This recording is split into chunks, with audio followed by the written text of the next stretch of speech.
महाराष्ट्र से बड़ी खबर रखते हैं। महाराष्ट्र के उप मुख्यमंत्री अजीत पवार को लेकर यह खबर है। सुबह बारामती में विमान हादसे में उनकी मौत हो गई है। यह हादसा तब हुआ जब वो जिला पंचायत परिषद चुनाव के लिए मुंबई से प्राइवेट एयरक्राफ्ट से बारामती आ रहे थे। विमान सुबह लगभग 8:10 पर उड़ान भरने के बाद लैंडिंग के समय क्रैश हो गया और क्रैश के बाद विमान का फ्यूल टैंक ब्लास्ट हो गया। इस प्राइवेट फ्लाइट में कुल 5 लोग सवार थे। हादसे में सभी की मौत हो गई है। अजीत पवार की अचानक हुई मौत से महाराष्ट्र में शोक की लहर है। कि प्लेन जब नीचे आया था ऐसा लग रहा था उसका क्रैश हो जाएगा ऐसा हम सोच रहे थे, तभी क्रैश हो गया। हम देखे कि हमें लगा नहीं क्रैश हो गया है, लेकिन एयर ट्रैप पे उतरेगा ऐसा लगा, उतर रहा है, लेकिन क्रैश हुआ और उसके बाद स्फोट हो गया उसका जबरदस्त। स्फोट होने के बाद वो हम देखने आए, पहले देखा तो उसको आग लगी थी पूरे प्लेन को, और उसके बाद 4-5 स्फोट हो गया विमान में उसका, और उसके बाद बहुत लोग आ गए और उसने निकालने की कोशिश की, लेकिन बड़ी आग लगी, उसके कारण कोई मदद नहीं कर सकता, लेकिन सब आ गए। तब बाद में उसको उसमें आजिदा था। ये हमारे लिए बहुत शौक की बात में है, ये हमें बता नहीं सकते हम बात में। और चलिए अब आपको हादसे की 6 तस्वीरें भी दिखाते हैं। किस तरीके से यह हादसा हुआ, कहां हादसा हुआ, कैसे और कब हुआ, और हादसे के बाद की कुछ तस्वीरें आप देख रहे हैं। देखिए, मुंबई में उड़ा विमान, बारामती में यह हादसा हो गया। हादसे वाली तस्वीर भी आप देख रहे हैं, और क्रैश विमान हो गया। बताया जा रहा है कि इसका फ्यूल टैंक ब्लास्ट हो गया।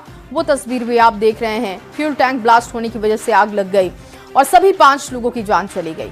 रेस्क्यू के लिए जब टीमें पहुंची, वो तस्वीर आप देख रहे हैं। और इसके बाद देखिए, और अजीत पवार के ये संभवतः भतीजे रोहित हैं, जो कि हॉस्पिटल जब पहुंच रहे थे उस वक्त की तस्वीर। और अब देखिए विमान हादसे के बाद की तस्वीरें, अलग अलग एंगल से हम आपको ये तस्वीर दिखा रहे हैं। हादसे की पहली तस्वीर आप देख रहे हैं जब बारामती में ये प्लेन क्रैश हुआ, इसमें आग लगी, वो तस्वीर आप देख रहे हैं। हादसे की दूसरी, तीसरी, चौथी, और इसी तरीके से अलग अलग तस्वीरें हम आपको दिखा रहे हैं। ये 8 तस्वीरें आप देख रहे हैं। अजीत पवार का इसमें निधन हो चुका है। प्लेन उनका क्रैश हो गया, 5 लोग सवार थे, सभी की जान चली गई है। फ्यूल टैंक ब्लास्ट होने की वजह से बचाने का भी मौका नहीं मिला। लैंडिंग के दौरान प्लेन क्रैश हुआ है। और अजीत पवार की आखिरी तस्वीर भी हम आपको दिखा रहे हैं जब वो एयरपोर्ट के लिए निकल रहे थे।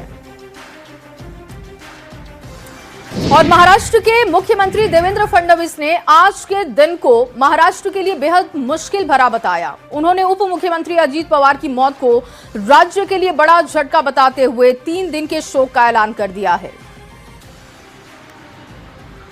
श्रीमान अजीत दादा पवार, इनका एक विमान के एक्सीडेंट में बहुत ही दुखद निधन हुआ है। इसकी वार्ता आने के बाद समूचे महाराष्ट्र में बहुत ही दुख का वातावरण तैयार हुआ है।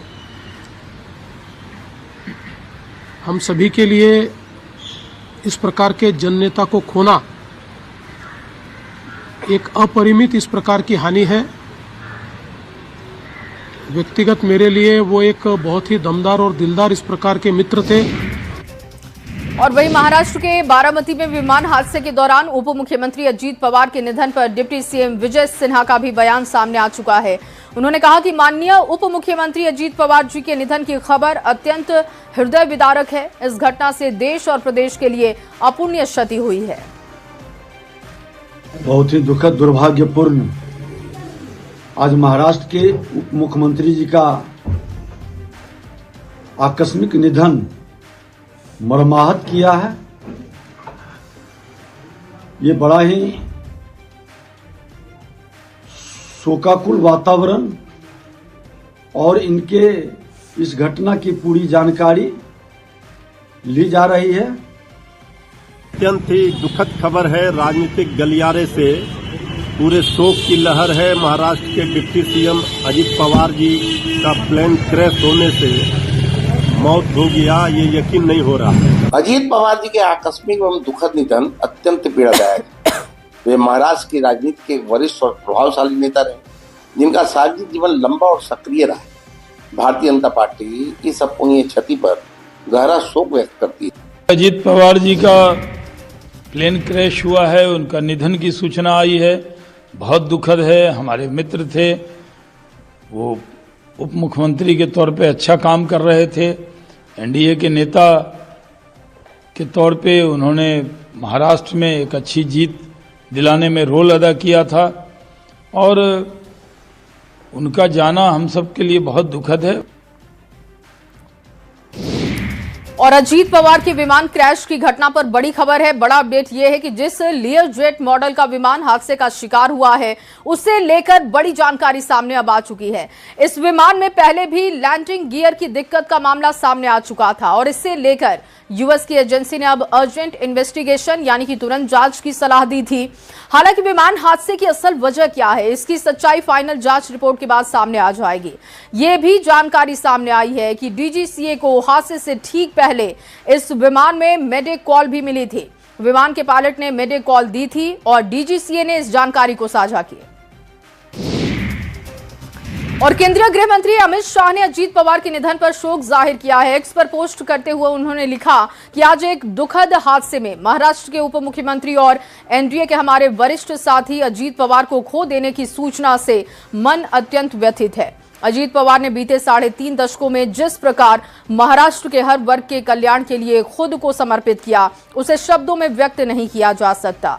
वो जब भी मिलते थे, महाराष्ट्र की जनता के कल्याण संबंधी अनेक विषयों पर लंबी चर्चा करते थे। उनका निधन एनडीए परिवार के साथ ही मेरे लिए भी व्यक्तिगत क्षति है।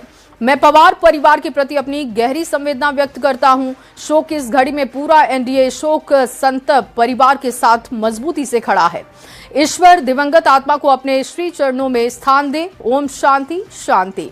ये अमित शाह का पोस्ट हम आपको दिखा रहे हैं। अजीत पवार के निधन पर एक एक करके शोक जाहिर किया जा रहा है और गृह मंत्री अमित शाह का ये पोस्ट आप देख रहे हैं।